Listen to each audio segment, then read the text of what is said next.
What's up, everybody? Welcome to this week's episode of Bullets, Barbells, and Barbecue. I'm your host, Brett. I have Matt here. I have Tanner, the head. And then we have a special guest. We have Blane from Porkybutts Barbecue here in Omaha. We'll get to him in a second. First, we'll start with our partners. We got Elite Nutrition in Omaha, elitenutritionomaha.com. Use code B3 at checkout for discount, 10%. Or come in and yell it. Yeah, it worked. I did it. Yeah, I've had quite a few people do it. Just go to the store. Free shakers. Yes, yell B3 and get a free shaker. Yep. Steve came out and goes, "Who the hell's yelling?" It's like he wanted a free shaker. We also have Rosewood Block. They make the best cutting boards in the barbecue game, fully customizable. I think they have closed on their Christmas orders, though. I did pull the trigger.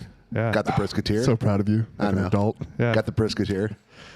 Reach out to them. Use code B3 at checkout for 10% off, and you won't be sad. And my wife put our name on there, not her maiden name. I figured she'd use her maiden name. I mean, she does drive the truck. Yeah, she drives the truck in the family, so we figured it was going to be just on her. But yeah, let's get with Blane. So we talked a little bit before, but you kind of got started out. You went to culinary school. I did, yeah. I actually started cooking when I was a young kid with my father in South Texas, and kind of transitioned into the restaurant business, middle teens, and then just kind of had a passion for cooking, and then went on to culinary school, and been working in restaurants since I was 12, basically. Do you have like a specialty in culinary school? Like, do you have to like pick your major? No, there's not. I mean, culinary school is pretty wide open, and that's cool. Don't suggest going to it. It basically teaches you how to be inefficient and not work in a restaurant. But yeah, go get a business degree and take some culinary classes, I would suggest. But yeah, just working in the industry is, I think, better for actually learning the industry and learning to cook. When you grew up, you said you grew up in South Texas. So is that where you get your... Are you a South Texas barbecue guy? Because do you use oak or do you use hickory? I use hickory here. I started at the restaurant in oak, and I've cooked on at my house I have mesquite, I have oak, I have everything, cherry, apple. But growing up in South Texas, my dad was, he built pits back in the 80s, and he died by cooking on mesquite, which I think is terrible. Whew, but that's aggressive. Oh no, yeah, it's. I mean, some of his briskets cooking at 180 for seems like a month. But he burned so much wood when I was a kid. I think he did it just so we'd go cut towards the wood. But he used mesquite, and I grew up in South Texas, a lot of oak, a lot of mesquite. But where we were at, it's more seafood, so it wasn't a ton of barbecue. But it was mostly mesquite in that Houston-ish area. So when you went to culinary, I feel like a lot of times college is a lot of pointless things. You learn like one or two things. But did any of it carry over? As into the barbecue business? Yeah, no, there's some things that I still, when I like to do some of the fusion and some of the lunch specials and things like that, there is a carryover from the culinary side into the barbecue pit room. I make a banh mi that, it kind of fuses some French background and some Vietnamese and then barbecue. And, but a lot of that's not from culinary. That's just working out and learning from greasy old chefs in the industry. So more on the job. Yeah, on the job training. So you said you went to culinary in Rhode Island. Then you went back to Wisconsin, finished it. Oh, geez. Right. And then you ended up on a real bad turn to Omaha. Yeah, no, my brother was working for a company here, and they reached out to me about helping them source or find a chef because they'd never hired a chef before. And then after about a month of talking to him, he's like, "Why don't you just interview for the job?" I'm like, I didn't even know where Nebraska was at the time. I knew it was in the middle of the state, but I've never been here. I didn't know anything about the state, growing up in Texas and Wisconsin. And my wife, she's a lifer in Wisconsin, went to school in Wisconsin. I didn't think I'd ever get her away. So when they hit me with the idea, I came out and interviewed, and I loved it. The company was great, and they just basically said, "Here you go, blank checkbook. You can build whatever kitchen you want. You can buy whatever you want. You can create whatever you want." And I'm like, we just, put out really amazing food. And, as a young kid, that's a dream, It's like, there's no budget, there's no nothing. And it was, no holidays, no weekends, or some weekends. So it was a dream job coming out of culinary school. So what's up private? Because you were at Warner, you said, right? Yeah. So that's not really a food place. So they have a private hunting lodge in Valley, Nebraska. Yeah. Okay, I And knew that. I thought so. Yeah, I was originally hired as the chef from 2001, and from 2001 to 2007, I was the private chef for basically Mr. Warner in the company, and I did all his personal events along with the company. And then 2007, the gentleman that I worked hand in hand with passed away on an elk hunt in Colorado with Mr. Warner, Ooh. and then I transitioned into I managed the whole hunting lodge. So we had indoor range, 5-stand. You know, we had outdoor facility, 600 acres for hunting, and a 60-acre lake. So I hunted, fished, cooked, guided elk hunts. I mean, it was like you'd wake up and you're mowing lawns. I guess. Mr. Warner showed up one time and dropped off a giant excavator and says, "Hey, I need you to go dig a pond." And I'm like, "I've never even ran an excavator before." And he goes, "It isn't that hard. Just turn it on and figure it out." He literally got just all gave that me an land to work excavator, with. and 2 years later, I was still digging with it, and I love it. I miss it, actually. But I was talking to a guy in the store, and he did some he did some work out there. Yep. Said it was just freaking amazing. oh yeah, it's Yeah, he was doing landscaping. He's like, he would just come out and just say, "I want this," and he'd just leave. Yeah. like figure it out. No, yeah, he's the most amazing, I mean, genuine, humble person I've ever been around, and he was so good with me and my family and my kids, and to this day, his wife still checks in on my kids, you know, in high school and goes to their events, and I mean, they're just great people. Fucking and, cool, man. Yeah, they are what. I mean, I should say wealthy people should be like in this country, and more Yeah. people need to be like Mr. Warner and his wife, because it just, you know, helped me be who I am today, just being around him daily. You know, I've heard some stories of him after he had left the company, and I think he was letting his kids run the company, and then he did not appreciate how the company was being ran, and came in and did a dramatic cleanup. I gotta tread lightly on this because my brother's the CEO of that company now. But yeah, no, I respect what he did, because I think it's sometimes you have, like you said, somebody who's earned their way like that, very nice, Yeah.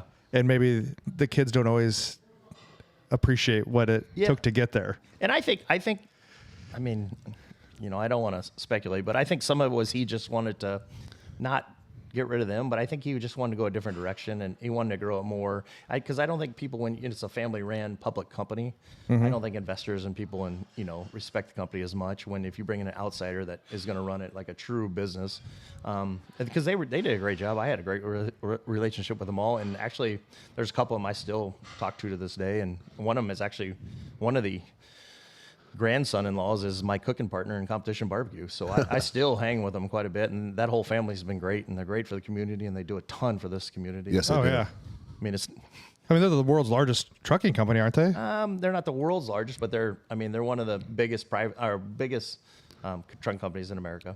That's awesome. Yeah.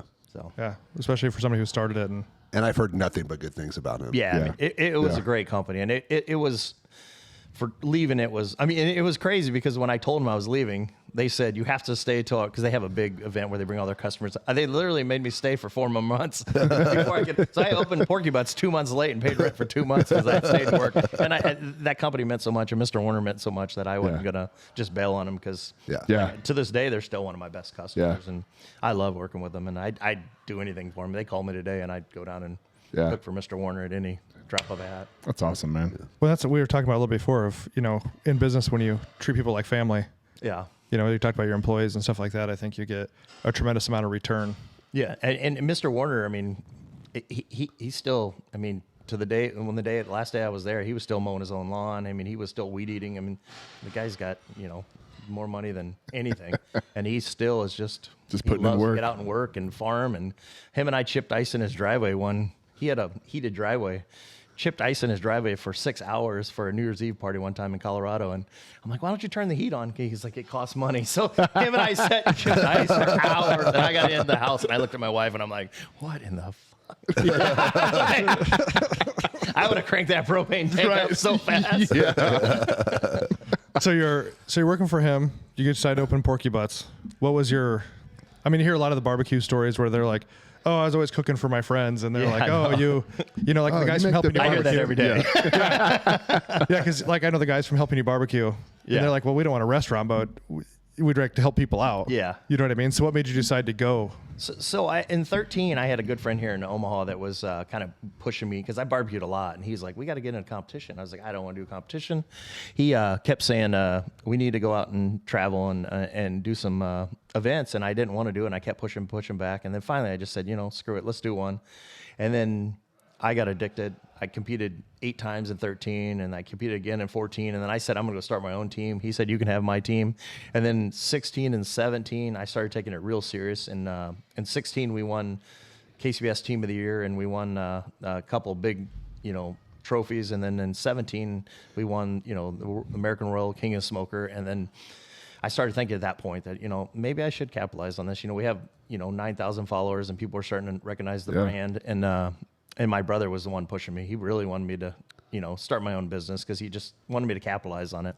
And I hate, I worked my whole life to say I wanted to open a restaurant. And then I got to my mid 40s and I said, I don't ever own a restaurant.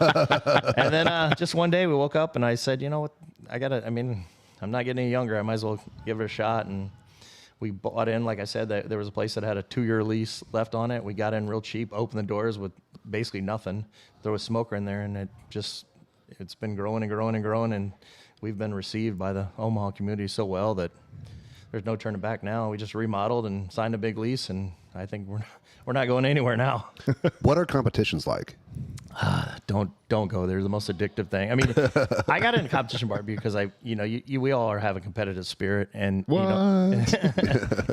and it's like a family out there, a family you want to beat every week, and it's just so much fun because we all just like harassing each other, and when you hear your name called, and that it's just an addiction. And the first one I went out and I got my butt handed to me, and I'm pretty arrogant and I don't like losing, so it was like my buddy's like, are we gonna do another one? He was thinking maybe in a couple months. I go, yeah, I signed up for one next weekend. So at the contest I got killed at awards, and I signed up for one the next weekend in Iowa and said, we're going, we got to figure this out. And so I went like 4 weeks in a row till we started getting better, and I said, we're gonna win next year. And 14 we started having some success. What were the big changes you made from like your first barbecue to like, I don't know? Well, you started winning. Just learning like the doneness of meats. That's the biggest thing in competition barbecue. I tell everyone what you start with. So high quality meats, cook them properly, and then figuring out the doneness. That's the biggest thing in competition barbecue and any cooking. I mean, you just, until you figure out, a brisket, everyone thinks they know it's done, and they look at temperatures, but temperature has nothing to do with it. It's all feel. And once you know that feel, and you the first time you feel it and you cut into a brisket that's perfectly cooked and perfectly rested, and then you just wake up and your eyes, you just know. And have like that aha moment. You're like, exactly. Oh shit, this is that's it. Yeah. And that's what I've been trying to do all these years, and now I've hit it, and now it's just repeated every time. It's kind of like that high from meth. I said that on the Hoppin' Show, and everyone looked at me like, my wife and my PR person are like, what in the hell are you? So now I'm going to say it every single time I do. Chasing that first high. Not that I've ever done meth, but it's just like, it's like I feel it's that high. Yeah, I don't know what it's like. I'm round. Before we get too far from the competition, just a quick rundown. This is off of your website. Yep. Over 130 competitions, 85 top 10 finishes, 22 grand championships in 9 different states, 7 grand championships. 24 grand championships, but who's counting? Whoa. Get your shit right, man. But as far as like us outsiders, just stuff I've seen, the Royal's a huge one to win. That's the biggest one in the world, yeah. And then this year you got invited to the Jack Daniels, which is one pitmaster per state gets invited to the Jack Daniels, right? Yep. So that's a pretty. I could go through all the years, but that doesn't really. So you've won about a fifth or fourth or fifth of everything. Yeah, and I had a year that we did 39 contests, and I won, I think 14 of them that year. No, I won 11 in a calendar year and 14 in a cooking year. So we had a run when I was cooking a lot, because the more you cook, it's like golf swing. You get in that motion. You know the doneness. It's easy when you're cooking a lot. So now when I don't cook as much, it's a little harder. And if you go back and look, it'll take me about my 4th contest. I'll start getting back in a groove and start cooking well. That makes sense. Yeah. So I don't think I've never done it. None of us have competed in barbecue, right? We talked about it, and then we're like, So when you go and you compete, do you have like a designated meat that you have to prepare for it, or are you making a bunch of different kinds? So every sanctioning body has kind of like their categories. I do KCBS mostly. I do some one-offs in Texas, and then CBA. So in KCBS, it's always chicken, ribs, pork, and brisket.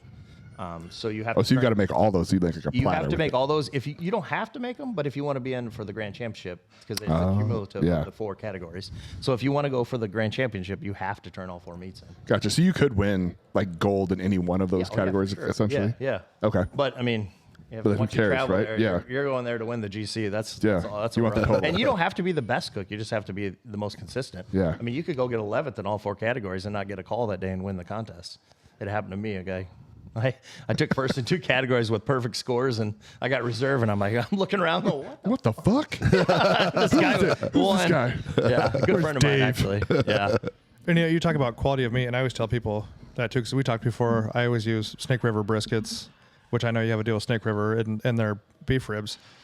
And Matt and I made some barbecue yesterday for a competition we had, a strongman competition. We made I was some like, for here. well, I mean- we didn't compete with anybody. We won I because was we're the only competing ones. with you. Yeah. That's a perfect score. Yeah. But I had a client of mine. She's like, "Oh, like I was at Baker's and they have brisket for like $2 a pound." And I was like, I tried to explain to people. I was like, if I'm not gonna start with a shitty brisket, wait 12 hours, and then it still turns out like shit. Like, Yeah. I mean, brisket is already like a weird cut of meat anyway, and you're doing everything you can to make it a good cut. Yeah, no, I mean, starting with a good piece of meat is the most important thing. Because if you start with shit, no matter what you do, You to can it, only get so good. Yeah, you're never gonna be able to finish that Yeah. brisket. And I tell people all the time, and I tell people, selecting meat is very, very important, but also knowing like when the meat was processed and how long it was aged and when you get a Snake River Farms, it's going to be 28-day dry aged or aged, and it's going to have you're going to know the kill date, you're going to know everything about it because they've done it all for you, and it's going to be the most consistent product, and it's going to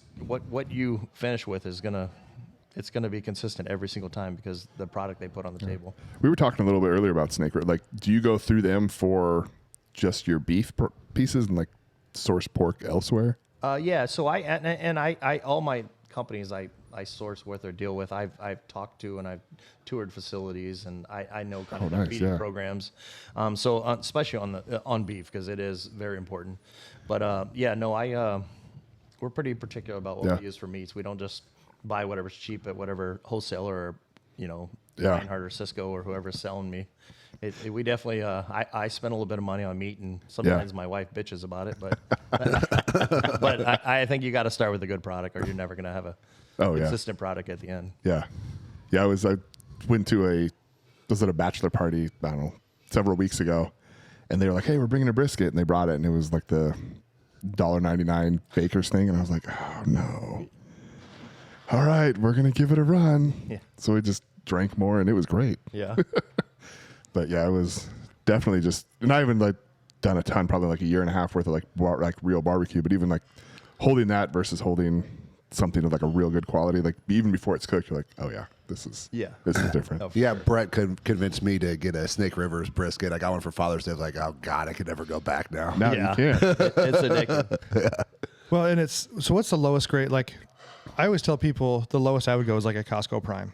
Yeah, I mean, I cook choice every now and then, but it'll have to be it's going to be a well marbled, thick, flat. Like a Snake River choice or like a Costco choice? Because there's very different. Well, actually, no, it's a their- Blane Hunter hand picked. Yeah. choice. and not even Snake River. They don't do a choice. It'd be their double R ranch. Yeah, their it'd be other one. double R. So yeah, all their Wagyu is actually a Wagyu cross. So everything in their Wagyu line is going to be a cross with Wagyu. But the choice you pick is probably going to be close to Prime. Yeah, I mean, and like we were saying earlier, there's a lot of meats graded on the sirloin, so the brisket might actually be a higher grade.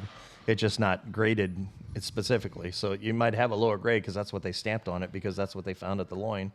But it actually could be higher. So I've gone down to Texas, especially the HEB. I don't know if you guys ever been to one. I'm in jealous Texas. about those. I was I've hearing heard good things about it, about yeah. Oh my HEB. God, it's unbelievable. You can go in there and you can find choice and even primes, and they have Wagyu. They have 2 different Wagyus in their store, but you can go down there and find unbelievable briskets just walking through the supermarket. Have you tried any of the Wagyu places here in Omaha? There's that one. Ashland has one. Ashland, yeah. Rakes. Yeah. Yeah, I've tried rakes. I mean, they're solid. It's just I've always had a relationship, and I've tried the Imperials, and there's a place out in western Nebraska that drops them off for me to try during competition season.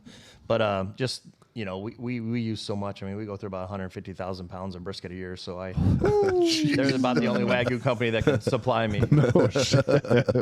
Have you tried any of the like Creekstone? Have you ever dealt with them? Yeah, I tried one of their brisket. I thought it was pretty solid. Yeah, the Creekstone primes, and there's 2 different primes. If you get their competition prime and they have a regular prime, I think, right? But I can't get my hands on them because I think Aaron Franklin gets every cow they have. There's Franklin, and now there's a guy in Seguin, Ernest Cervantes, Bean Company. Unbelievable. It's 10 times better than any joint I've ever eaten at in the United States. He's putting out a product that's far superior than anything I've had in barbecue world. And then what's the other one I've seen? 44 Farms. I haven't tried theirs, but I know Matt Pittman. Yep. Deals with them a little bit. I haven't tested them, but I know Matt pushes them hard. Who were you just talking about? Ernest Cervantes at Burnt Bean Company in Seguin, Texas. Okay. It's worth driving to Texas or flying to Texas to go eat his food. I mean, I'll make detours to go there. It's the most. He's got he's a chef, trained chef, and he competed on Pitmasters a few times. He's just puts out a product. I mean, he has a passion. He actually was just nominated for a James Beard this year. Okay. And just. Where's he at? He's in Seguin. He's just brand new. He's only been on for 2 years. I've been there 4 times, and every time I go to Texas, 4 times in 2 years. Every time I go through there, I grab it. Last time I took my family to Texas, we were had a big family reunion. And I said we're gonna work our way back, and we're gonna hit a bunch of barbecue places. We hit Franklin's and Burnt Bean, and my wife looked at me and she says, "Let's go eat some seafood." She was done with barbecue. And shit. How long did you have to stand in line at Franklin though? So the last time I went to Franklin's, well, I went to recently, but that time with my family, it was during COVID, so you could schedule pickups. It was awesome. Oh, fuck, that's way better. COVID was the best thing ever for Franklin barbecue. You can say, I'm picking up at 1:15. You schedule it 2 days. You could do it 2 days in advance. 1:15, you pull up and they got all walk your out. stuff. Nice. I pulled up with my competition rig, so I had a 34-foot trailer that said Porkybutts sitting in the parking lot of Franklin's, and they come walking out, and next thing you know, all their people are taking pictures by the trailer, and it was awesome. Have you seen that Mad Scientist video where he cooks the brisket while he's in line? Yeah, I seen it. And then he takes it in and slices it up, and Franklin's like, "That ain't bad." Yeah. His reaction when he bit into it was great. Yeah, it's it would be cool to do the tour of Texas, kind of like some of the big ones. What do you think are the best, like your top 3 in Texas? My top 3, I mean, Franklin's brisket's hard to beat. I mean, I have certain things at each one. I mean, overall experience, I would say, is Burnt Bean. I mean, because everything from desserts to sides to everything I haven't had a bad item there.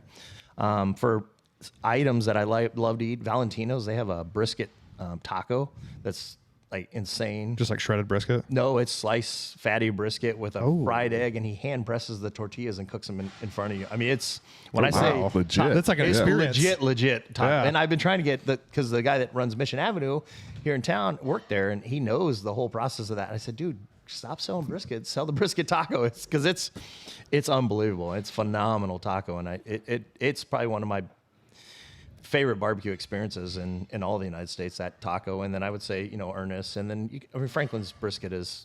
Now, what do you think on the Franklin one? Like, everybody's trying to figure out his hold and how he keeps them, so moist. And is it the tallow? Are they putting tallow in it, or is it how they're holding them? Like, well, I think a lot of it's the holding. People don't realize that a lot of those briskets are being held for 18 hours sometimes. A lot of guys are we don't do it, but a lot of guys they're cooking them in Texas. They're pulling them off at in the middle of the night, and they're holding them overnight. Are they holding them like auto shams, or how are they holding them that long? They're holding ovens, so they're basically wrapping them, and they're keeping them in those And Franklin's, I've heard, is even they were re-wrapping with tallow. So like after they're done, they'll take them out of the thing. I don't know this, but they're saying they're taking them out, re-wrapping them with tallow, and then holding them. See, that's risky, I think, because to me, tallow changes. It makes it very like. You can overdo it. Yeah, it gives it a different taste for sure if you put like too much tallow. That's for sure. Yeah. Yeah. And I don't do it because in Wagyu there's so much fat to begin with, and that's the reason I use it, is that I have that natural crunch that's built into my briskets. I think that adds moisture, and then you have the fat cap that because we have them all trimmed at 1/8 of an inch, so it. And you get splits, right? I get splits. So you're not doing full. So you got the.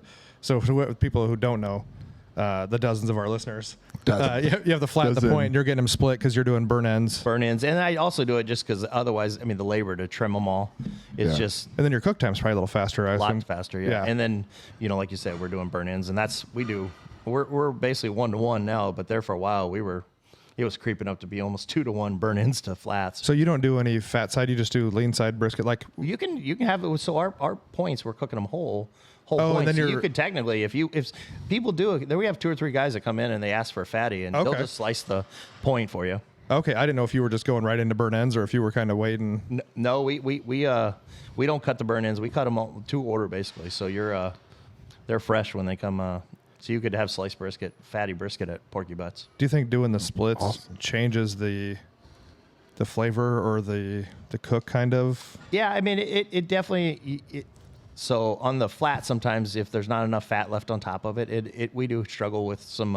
Every now and then I'll run across some dry ones, and we do have some issues every now and then. But I mean it helps tremendously on because obviously we sell a lot of burn ends. But yeah, I mean you notice it more on the flat side. I mean I think I would get a better product if I cooked it whole, but you have a ton more waste. I mean it's about 10% more waste with cooking them whole. And are you running like the 8 to 10 pound briskets, or are you running bigger? So my brisket's all 9 to 11 pounds for my That's- flats. Okay. So I have a large. So if you were doing a full packer, it'd probably be like a 14 to 16 pound brisket, probably. I'd say it's probably 16, 17 because those Wagyus have a ton of exterior fat that they ship you, charge you for. I hope Anella's listening to this. They come out weird. I did one yesterday, a Snake River, and sometimes the points get real weird. Yeah, they're hard to cook, and I've had some lately that have been just fattier than. I had one that had this weird like little jut out off the end. Remember they're kind of rounded, and it had this Yeah. weird like little point that came off of it, and I trimmed all that off because I'll still keep it and then grind it. Do you grind? Yeah, I do grind. Yep. We grind. That's what. So when you do meatloafs and we do burgers, that's all ground from our brisket. Dude, a Wagyu meatloaf is so fucking good. Yeah. The problem is last time we had so much fat in it, we were having trouble. Holding it together. It almost had like 10% binder. We're trying to keep it together because it had so much fat in it. Dude, I don't want to do it like I just have to shit like instantly if I eat too much. Oh, yeah. We did That's the problem. So my kitchen, when I trim competition briskets, I start with a 22-pound gold, and I trim a ton. I mean, I trim them down to like 7-pound flats and a 2-pound point. And Jeez. and my guys in the kitchen, I usually let them cook it, and they make birria with it. So they take all that gold meat and they just boil the shit out of it with peppers, and then we eat. And like you said, it's so rich and they don't scrape any of the fat off either. It's just you got 2 inches of a pool trying to get to the meat and the juice. Yeah, if I do too much of that, or like he made pork belly burn ends yesterday, and if I eat too many of those, I'm just like shitting through a screen door. Yeah, no, that's. I had too many gizzards last night at Bucks, and I think this morning I was doing the same. So the key to the barbecue restaurant is equally effectively strong bathrums. Yeah. Yeah, that's strong. Yeah. That's what we're remodeling and painting right now. When they're peeling the fucking paint off this bathroom. So when we've talked about, you and I were talking, there's a huge difference between competition barbecue and backyard barbecue or restaurant barbecue, what you're going to feed your family and friends. You want to give us like a rundown of your, like a competition, obviously you're probably doing injections, like what Yeah. like the biggest differences for competition versus like what you serve in the restaurant? Yeah, so you're just trying to get as much flavor into one bite because you get one bite to wow somebody, and you set yourself apart from 6 other people that are at the table. So what we do is like on chicken, I mean, I'm actually going to brine the chicken, then I'm going to inject the chicken, then I'm going to season it, and then I'm going to season it again, then I'm going to braise it in butter, really high-end butter, and then I'm going to season it again, and then I'm going to sauce it, and then I'm going to season it again. So there's so many layers of flavor that we're building to give them that one bite, and you want their tongue to be wowed, and you actually think about like when I do a rib in competition, I'm not just season the top of the rib. I'm seasoning certain points of it because I know when they take a bite of that, their tongue's going to hit the bottom of that rib, and there's certain part of that rib that I want to taste differently. So I might have a little more heat on the bottom with a little more salt and sweet on the tops. So when they're chewing, it makes almost that effect in their mouth. So you're trying to hit all those, check all those boxes so you can score better in ribs. So it's a lot. It's Yeah, too it's a much. lot. I'd rather just go somewhere like Mission or Franklin's where they have salt and pepper and you actually taste the meat Yeah. because you don't taste any of the. I mean, people say I want to taste the chicken, but in competition barbecue, you can't even tell me that's chicken and that I'm cooking. It's so overly seasoned and braised and. And we talked about a little before we started. Like, I just think it's weird. Like, in the restaurant business, like we said, you have one bite to make them like your food. Yeah. I don't know why they don't do that in competition barbecue because I doubt you inject No, at the we restaurant? don't inject at all in the restaurant. We don't. Our rubs at the restaurant are, it's salt and pepper, garlic and onion. That's what we use on our brisket. So even your competition rib, like your competition rubs, are way different than what you're going to use Not like in way the restaurant. different. I mean, they're based. I mean, so mine's a simplified version of it at the restaurant. Okay. Because I just hit the notes that I want to hit at the restaurant. Gotcha. Because I think they're just competition's just overly complex. Because you're trying to get an exact color and exact flavor and exact heat level and salt level and sweet level. Where in the restaurant world, that's just it's too much for the the everyday palate. Yeah. Yeah, because I think we had talked about that, I think, before. Like, you probably, like, to sit down and eat, like, half a rack of competition ribs would just be obnoxious. Well, and you probably shut your kidneys and liver down because all the injections. The number one thing, if you ever watch any of my videos when I'm cooking, you'll see this little white container of MSG that's sitting there, and I pound MSG on top of everything when I'm cooking for competition. And I would never do that. Anything I serve to anybody I know, unless I didn't like them. And I'm guessing in the restaurant, you said you cook hot and fast on competition. Yeah. So what do you start your briskets at? So I bring so I cook on an offset, and I have a shelf in the top of mine, and it's 100 degrees hotter than what my rack is. So I start my pit, and I get it ripping as hot as I can get it. And so typically it's about 375 on the rack, so it's 475 up top. And I'll put my my flat up there, and I'll just keep flipping it and turning it every 5 minutes until I get the color I want, and then I move it down to that, and I run it at 300. And so it'll cook at 300, but I started off at that anywhere from 425 to 475, and I've had it as high as 500. And that's injecting it though, right? To keep the moisture well, in it? injecting. Also, those Wagyus have so much connective tissue. So I'll take a thin, brisket, and that connective tissue, if you just put a lot of heat to it, it'll swell up and it'll make it look like, real thick. So that's why when you see some of those competition slices, guys are just pouring the heat to it. What they do is they just tighten those connective tissues up, and then once it swells up, then they'll slow it down, and they'll render them out, and that brisket will stay nice and fat. It's a trick. That's fucking crazy. Yeah. Right? It's like counterintuitive to like anything you would read about brisket cooking. And that's why when I get online and people say, you can't cook a brisket over 200 degrees or over 250, I'm like, you just hold up your rings. Hold my beer. It's like, watch this. And those guys on the drums, they're even crazier than I am, because mine's offset. They're direct firing them at 350, 400. We were talking about those Blues Hog guys. They built that giant custom thing, and they're Tim and Brad. So Tim, the guy who owns Blues Hog, is a really good friend of mine, and then actually their main guy and probably the best competition cook in the world is Brad Leininger of Getting Basted. He's a really good friend of mine. We're actually going on vacation next summer together, but he's the one that just kind of creates that whole hot and fast, and he kind of sets the competition scene every year, because what he does, everyone kind of follows, and it's an offshoot of what Brad's doing. He just lost he's won 3-time team of the year, and he just lost it last week in the last week of the season for his 4th, but lost it in the last week. But he's the one that started that whole craze. So what's the cook time then for a brisket, like a competition brisket? So mine is about 6.5 hours. Like I said, mine's real small. Yeah. I'm trimming it way down, but it's about 6.5 hours, and that's from 0 to I usually finish about 2:11, 2:10ish. Okay. So but yeah, and it's all, and we cut them down small, and we like to cook them hot, because it's all about timing, because you got to hit exact 5-minute marks in those competitions. Because you got to plan for all of those meats to be done about the same time. Yeah, right. And it's, your turn-ins are staggered, aren't they? So it's in KCBS is 12, 12:30, 1, and 1:30. So you got chicken, ribs, pork, and brisket. And you have a 5-minute before and 5-minute after window, so you can turn in at 11:55 to 12:04:59. You hit the 5 mark and you're DQ'd. Jesus. And then I haven't been DQ'd yet. We were just talking about that the other day. I'm one of the few that have never been DQ'd, because a lot of guys they'll get like a foreign object in their box, or they'll miss a time, or I've been close. That's aggressive times for probably the most unathletic, overweight competition you can have. And then you got a guy like me. I cook by myself, and I cook. Oh shit! So you got to run it yourself. Oh yeah, a lot of times I cook by myself, and I've cooked up at Frisco, Colorado, which is like 9,000 feet, and you take my fat ass, and I got to run up 2 flights of steps with a box and get it there, and then you got to turn another meat in 30 minutes. So I got to get back. When you go from ribs to pork, that transition, because if I'm processing 4 butts, because we're pulling off the best meat of that butt, it takes a while to process it. So I like to take my son out there and make him run them.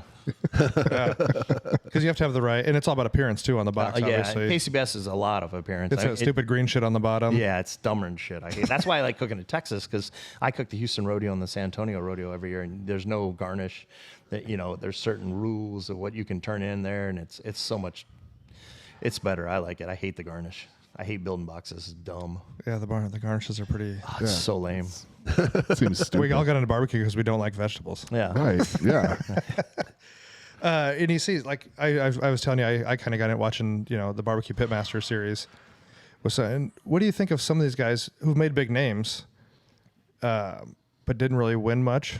I know, like in certain things, it's kind of what have you done? What's your credibility? A lot of us watch a lot of all of us kind of watch a lot of Matt Pittman stuff because I think Matt does a good job of explaining stuff. Great job. His times are garbage, though. But his times are not like, he'll be like, oh, throw it on your Traeger at this temperature or whatever. And it's not even close. I don't get it.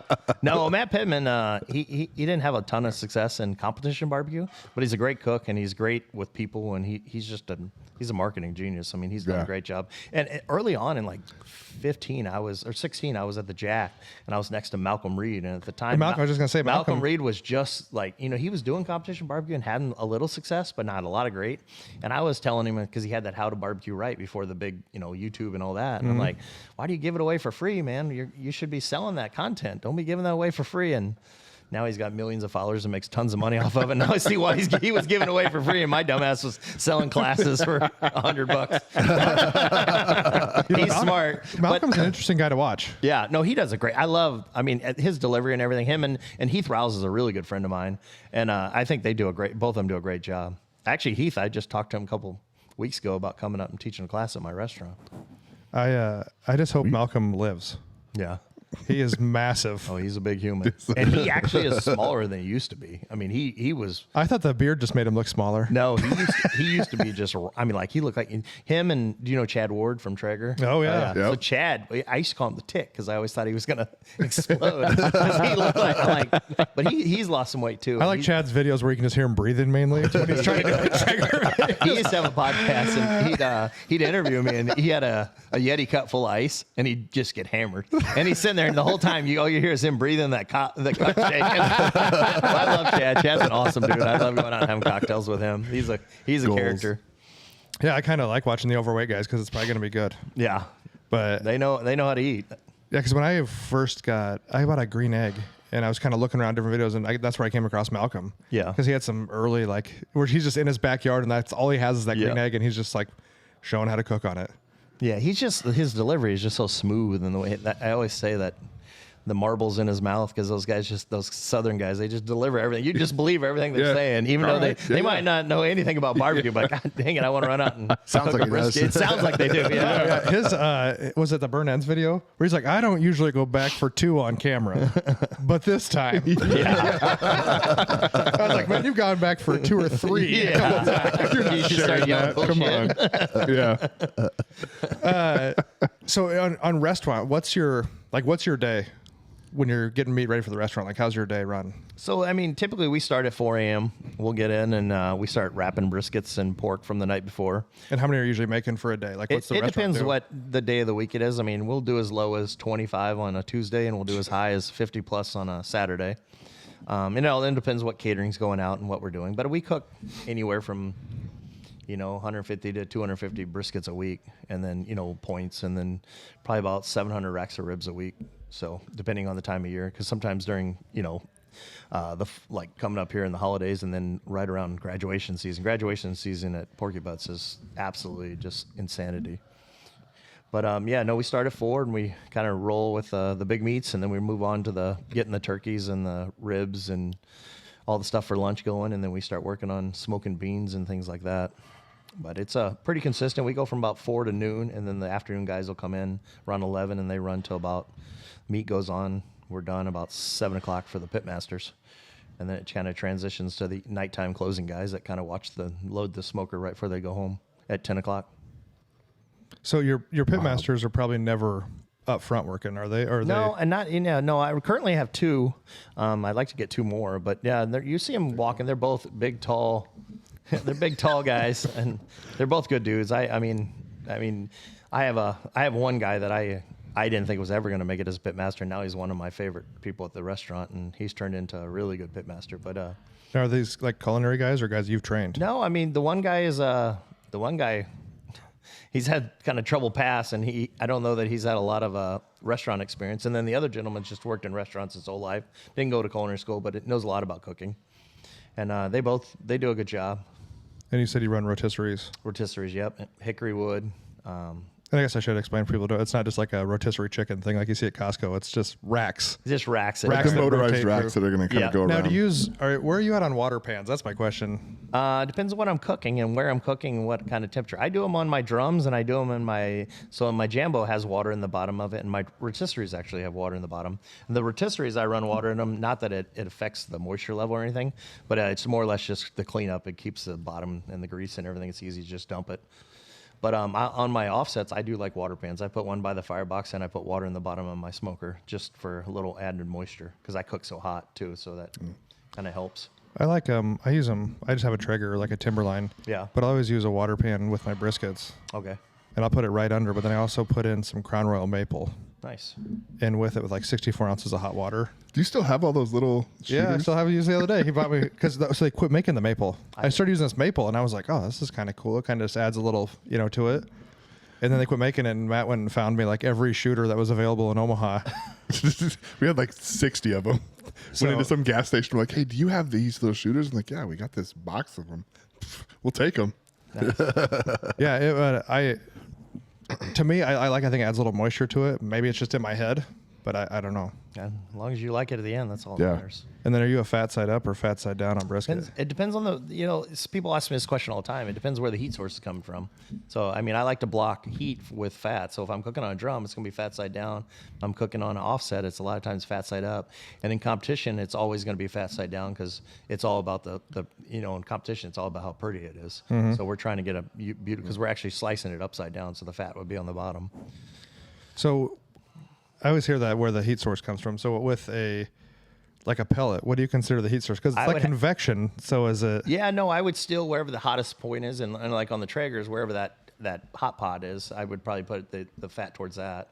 So like on my Traeger, I would always cook fat down, but I rotate too, so I'm not going to leave it the same way the whole time. Just like when I cook ribs and stuff, I'll start them and I'll flip them multiple times. Oh, you always flip really? your I briskets. I flip briskets all the time. No shit. Because when I wrap, I've never heard that before. So yeah, no. When I wrap, I don't like the juice just sitting in one spot. So when I have it in that foil or foil pan in competition, I'll actually open it up, flip it over, and I'm basically braising the shit out of a brisket, and I set the bark again when I go to set the rub and everything after I've cooked it twice, basically, because I'm cooking it at high heat, and then I'm braising it, and then I'm cooking it again, just throwing some smoke on it and throwing some more seasoning on it.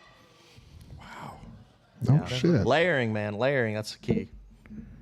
I have never heard that before. God, we're useless. Yeah, I was gonna say, like I do. But what I do at home is totally different than what I do in competition too. I mean, I run briskets with, I'll just run them fat side up and run them to finish without wrapping them.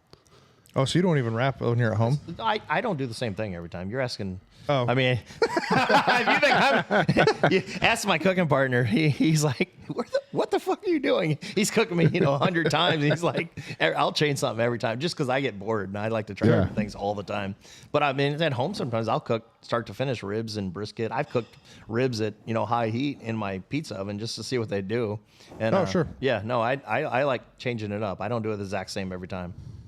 But at this point in your life, there's probably certain meats you probably don't care to eat as much anymore because you've done so much of it. Yeah, I don't care to eat a lot of meat anymore because I try it every day, and it's to the point now if I bring it home, my family will just middle finger no me and tell me thanks. get out of the house. Where's the pizza? Yeah, What's your favorite cut right now you're making that you can still eat? that I can still eat. Turkey is probably I love turkey, and it's so versatile. You can, if you perfectly cook it, you can do about anything with it. And then are you doing them whole, or are you like spatchcocking them, or are you doing? So when I do breaking them turkeys, down? we're all breasts typically Just at all home. breast. Yeah. I mean, if I do a whole turkey on a smoker, I usually spatchcock it just because it cooks more even and quicker. You're not, but with my size and weight, it's usually a fried turkey for me. I'm the opposite of everybody out there in the gym. Hey, we all have things. Yeah. And the way my son is now, I just got to give him as much meat as possible.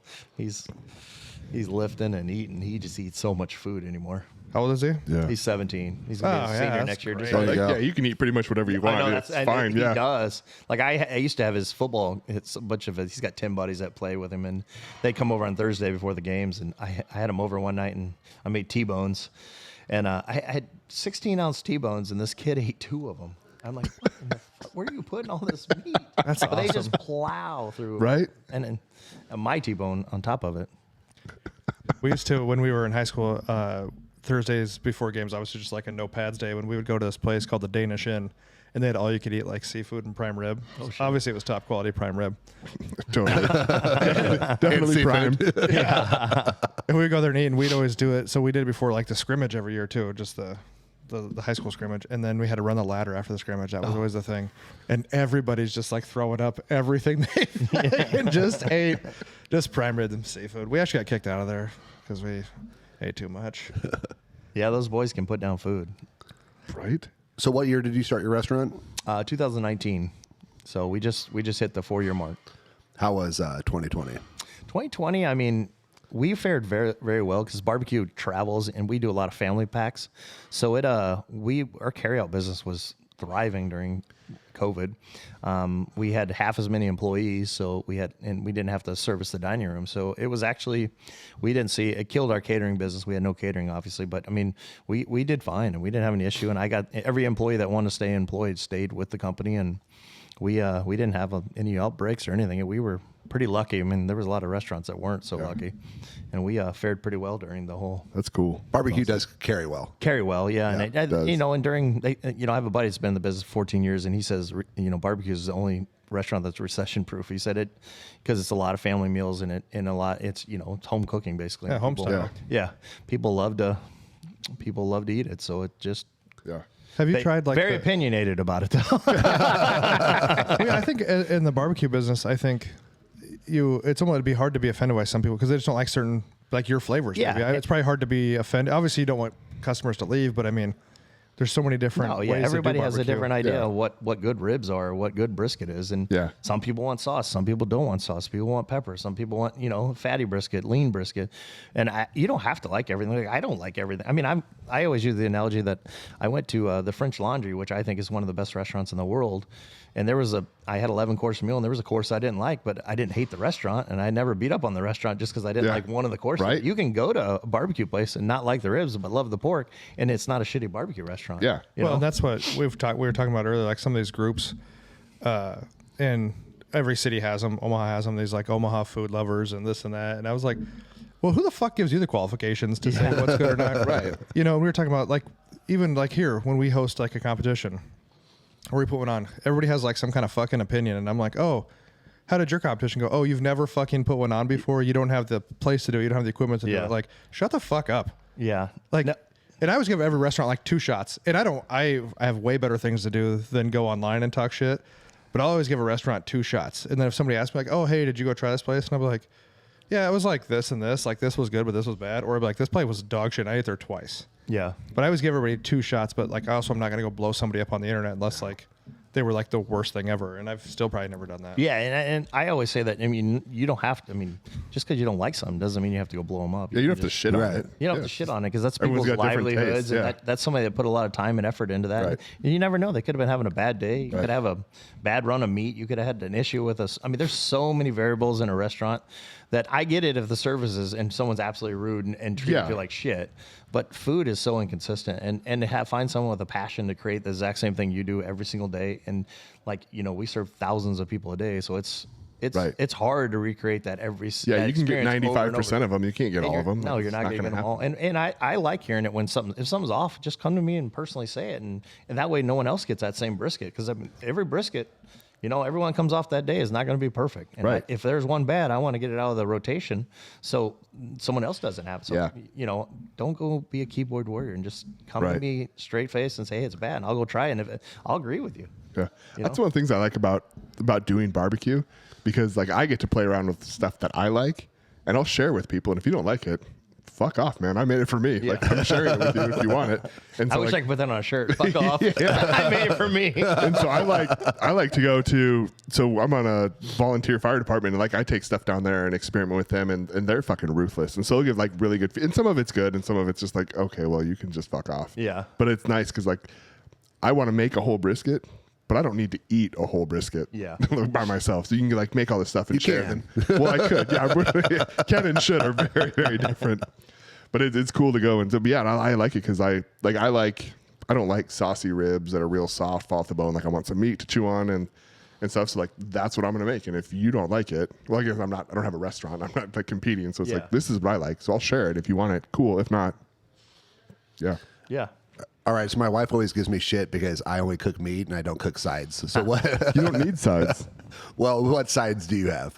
Or what sides are your favorite? At the restaurant, my favorite side is our grits. We do a loaded grit, and I usually eat that or green beans pretty much once a week at some point. Our biggest sellers are smoked beans and our mac and cheese.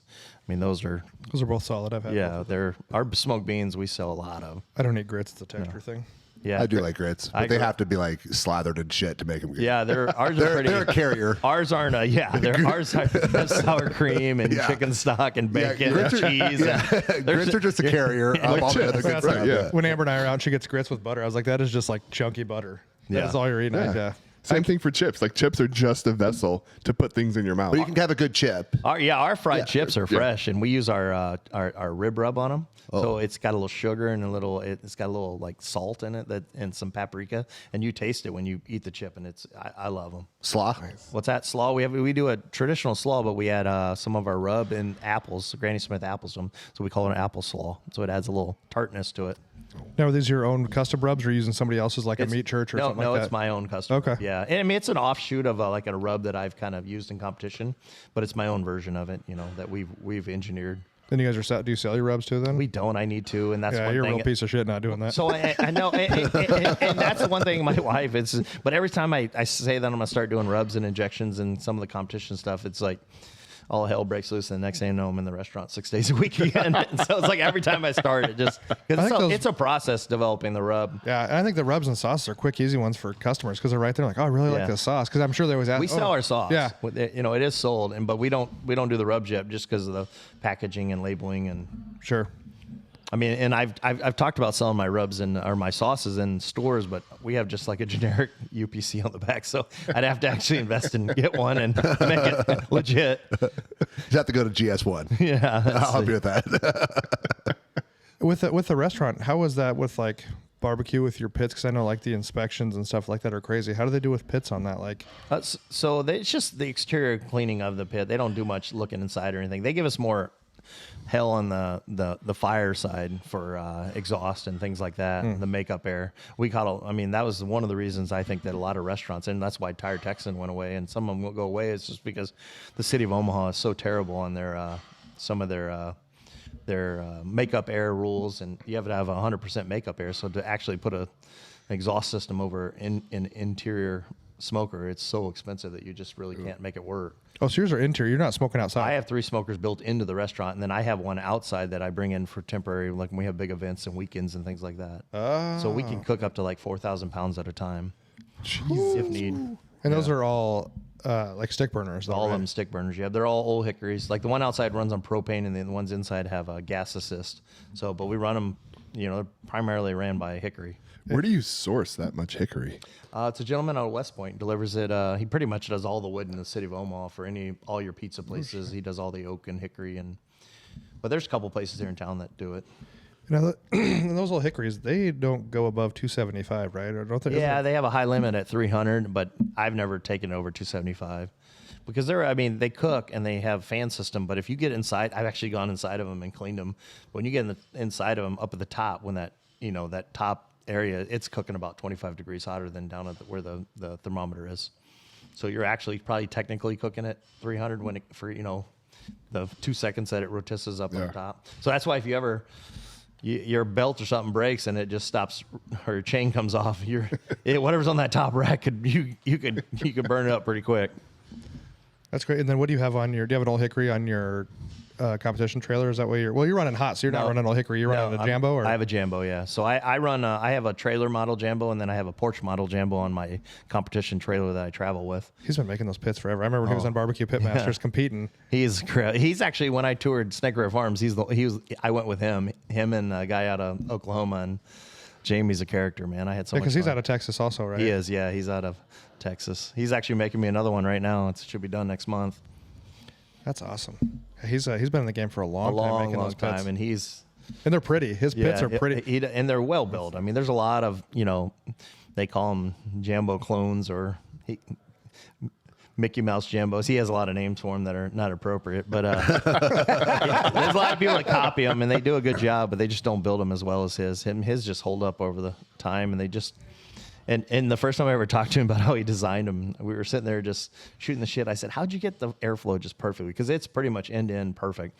And he's like, well, I came home from work. I put biscuits on there, and I adjusted he has an air intake. He goes, I adjusted it. And then I looked at the biscuits, and it didn't work. I took them off. I bought more biscuits, and I lit another fire, and I adjusted it, and I adjusted it. So he literally just cooked biscuits for 3 months until he figured out exactly how he wanted the air to flow through his pit. I mean, I've heard that's the best way to find the hot spots on your smokers. Just put biscuits on there and find where your hot spots are. And I bought all these like custom discs that I put on every smoker I ever had, and spent all this money on them. I could all along. I could have went to Baker's and got a bunch of biscuits. That's awesome. It's been a journey for you, though. Yeah, it's been fun. I mean, I never thought I was going to get into it. I thought it was going to start as a hobby, and then it turned into the jobby, and now it's a full-time career. And it's taken me places, and I've met so many, from politicians to Drew to people that have that are just so into barbecue that because I mean, you can go from the wealthiest person in the world to just the common guy that's working mowing the lawn. They just all have the same passion for barbecue, and it's fun just to shoot the shit and talk brisket. Yeah. And it's cool because when you're talking about, I think people look at, because we're talking about you being a trained chef, and barbecue is kind of, it's for everybody, but you look at it, it's kind of like that gritty, kind of dirty. Yeah. You're outside by these dirty pits, what I mean? Clean, but obviously they're just grease and whatever. But everybody, there's no like snootiness or classless, to barbecue. It's just everybody, it doesn't matter. And people like Tootsie, the 80-year-old lady. I was just telling him about how she puts her hand on the pits and she can tell you what the temperature is. And ladies like her have kind of made it, and it's just evolved. And now, like, pitmasters are celebrities. It's like, I remember when Myron and Tuffy were just cooking at a contest, and now they're like, I travel with Brad Orson from the Shed, and he's like a celebrity going through the airport. Yeah, it's come a long way. I mean, it's a small sect, but it's obviously getting bigger. Yeah, it's bigger. Very popular, and it was real big during COVID. I think people were just sitting at home watching videos, and people were making content, and that was the largest, selling of grills in multi-year during COVID. And now it's only increased. It's cool. It's interesting. It's an interesting hobby, and it's always changing, I feel like. Yeah, and I like changing. I like the improvement of the pellet grill. Like for myself, I do pellets. I don't have a stick burner. Yeah, I want to run a stick burner, but I know like I could barely pay attention to a pellet grill. So like stick burner's not in the future for me, but it opens up the door. Yeah. Like you can do smoking, you can do this stuff, and you can get like that same, not quite as good, but you can still get into it, and you don't have to have that investment of like time and all that stuff. And so it's. Well, I need to bring one of my Jambos down and let you guys run it one weekend. You run that thing, and you probably push that out the door. It's so easy to run. I mean, it's every 35 minutes you're putting on about a 2-inch by 12-inch, wooden stick that's perfectly reduce the moisture in it, and it just burns evenly and easy, and it's. So is he bringing you the wood already like that, or you were doing it yourself? I buy custom wood out of a place in Missouri that it's all kiln dried to like 12%. So we're very specific in competition. We like to start with the exact same clean pit, the same wood, the same seasoning, same. Okay. I mean, like when I do big contests, I start with, and it drives my wife nuts, but I'll start with brand new rub every time and use like tablespoon of it. So my buddies, I have a buddy that he knows when I go to contests, if I show up after the contest, he takes the box of rubs and just takes it home. Because you're just like, go. Yeah. But I mean, I'm just very particular. I want, as close to the same. It's a repeatable process, and you gotta be able to do it over and over and over. Very cool. You guys got anything else for him? I don't think so. You gonna stay attached to the competition scene? We go back and forth all the time. I was trying to open another restaurant. And my wife's like, "Why don't you go compete more?" Trying to get me to not open another restaurant. But I love it, and it's so much work. And with the restaurant, you never know what's going on and people, and it's a lot of travel. And the problem is if you don't do it all the time, you kind of fall off. And I don't like to be mediocre. I either want to win or not go. So I'm just having that struggle right now that when I do it for a couple weeks in a row, I'll start getting back in the groove and I start doing well again. But it's either you got to commit to 25 contests or I don't know if I can just do 5, Yeah.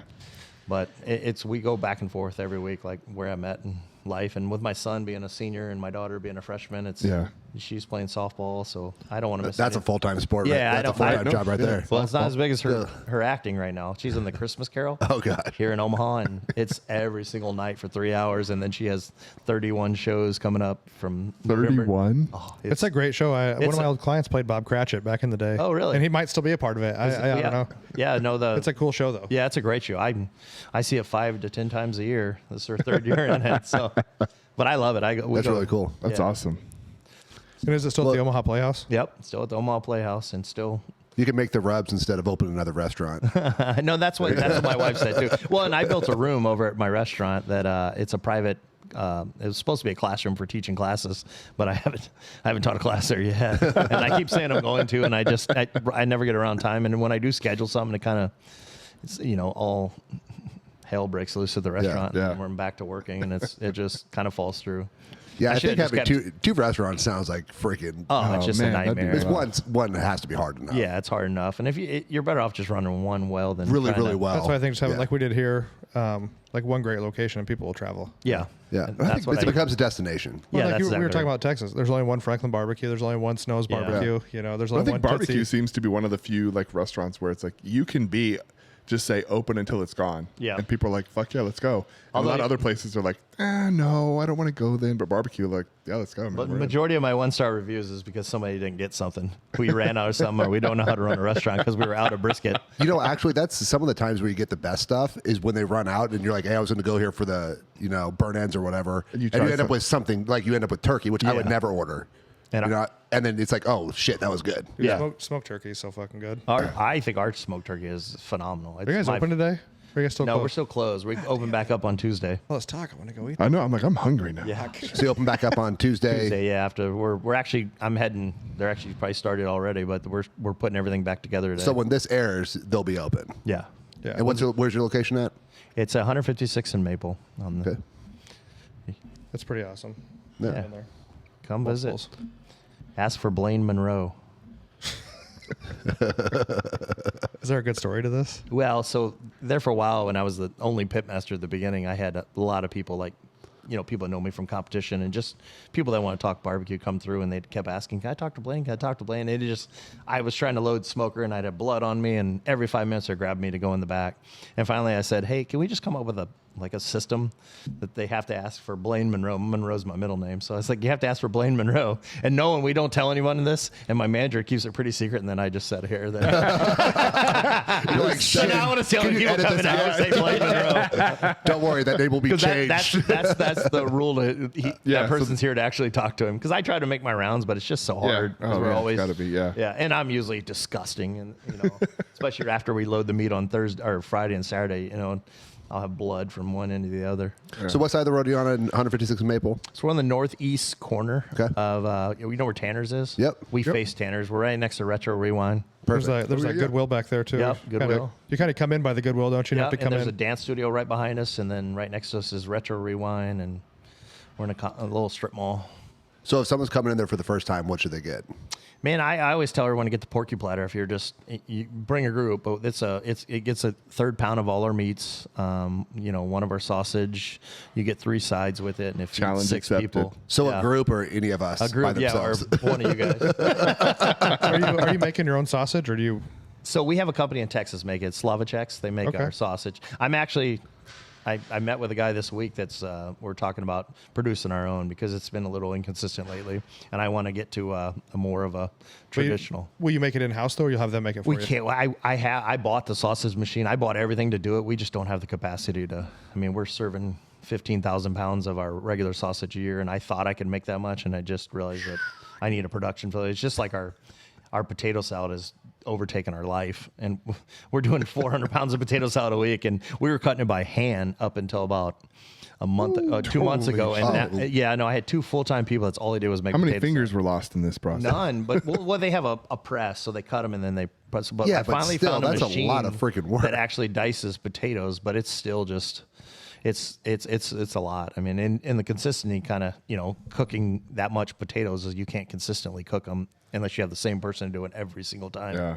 And it's hard. So you had 2 full-time potato salad people. I had at one time. Now that with the new machine, I have one full-time prep person that can do potato salad and cucumber salad and.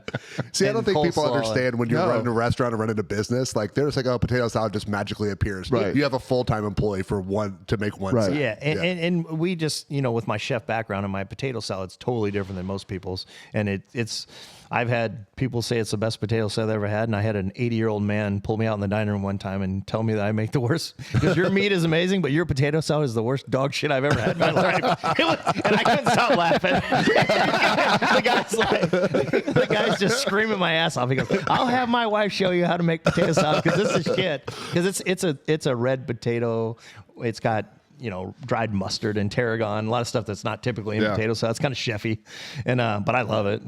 Well, I think potato salad and coleslaw are 2 things that I like it a certain way. Yeah. Like I like my wife puts celery salt in it, and I love it. But a lot of people are like, what is that? Yeah, and it's potato salad can there's traditional mustard based potato salads, and then you got the vinegar based ones, and there's a lot of potato salads out there, and some people put bacon, some people don't. I mean, there's just a lot out there, and it's a little off the rails, and people they love it, or you get chewed out by an 80-year-old guy. We have a cult following. We have guys that come in and buy just quarts of potato salads, and that's all they get, and they'll walk out with it. I'm like, it's just the hottest thing. And then you have people like that old man that just absolutely hated it. I had to let you know that he told me, he goes, your ribs are amazing, but your potato salad's dog shit. It's so funny. I told my wife, I was like, we should hire him to do a commercial. Come for the ribs, but the potato salad's dog shit.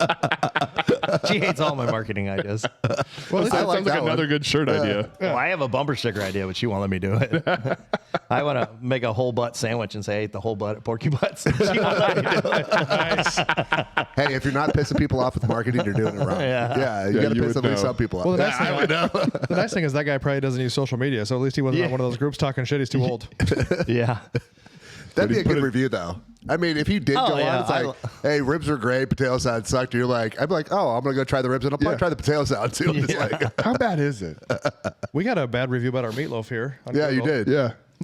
At the gym. At the gym? They're like, the service is good. Meatloaf was kind of dry, and I was like, what the fuck? We had one time. My social media guy sends me a message. He goes, you got to read it. It says, food was great. Service was great. There's a pothole turning off the... I mean, he was on the city road. He bitched about a pothole. That's not even in my parking lot. I'm like, yeah, our parking lot's terrible, but I have nothing to do with that. Welcome to Maple Street. It's fucking all potholes. Yeah, I don't even have meatloaf here. Yeah. You don't? No. Oh. No, there's no food. Yesterday was the only time. Yeah. That's great. hilarious. Yeah, just a review about the meatloaf. Yeah. Yeah, it's cool. Well, your meatloaf sucks. Yeah, we sell your shitty protein bars. I'm just kidding. You won't get any bad reviews of those. Those are good. I was going to ask how many times can I come in and get the shakers? Just keep coming in. Say B3, turn around, come back. That's what I use the shakers for all my injections for competition.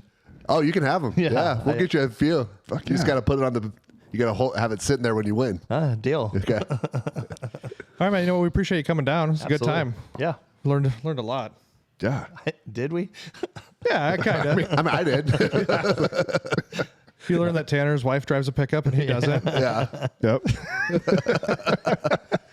But no, man, it was awesome. I've been out to your restaurant, obviously. I think it's awesome. I think you've been there too, I'm out right? there a couple times. Tanner's, well, like I said, his wife has to drive the pickup there probably to get him there. Right. You know? She didn't give him permission. So. We don't go past 100. We don't go past 192nd very often. But yeah, and so it's Porkybutts. It's just Porkybutts is your Instagram also, right? Yep. Just Porkybutts at Barbecue. Porkybutts for everything. Yep. Yeah, go check them out.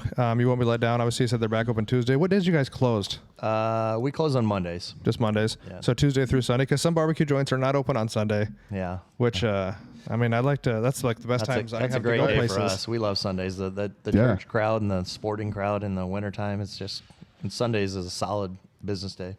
Nice. Oh yeah, NFL football crowd. Yeah. Oh, We yeah. usually sell early on Sundays because we don't load as much as we do on Friday and Saturdays. So we typically sometimes run out between that 5 and 7 mark. So get there early. Good. Yeah, always. Yeah, Porkybutts Barbecue. You won't be let down. Also, share the show. Like, be a hoe. subscribe, download. Yeah, don't be a hoe. Share the show. In the words of Andy Frisella. Tell your friends and family, even if you don't like us, just share it anyway. And we'll see you guys next time. Thanks.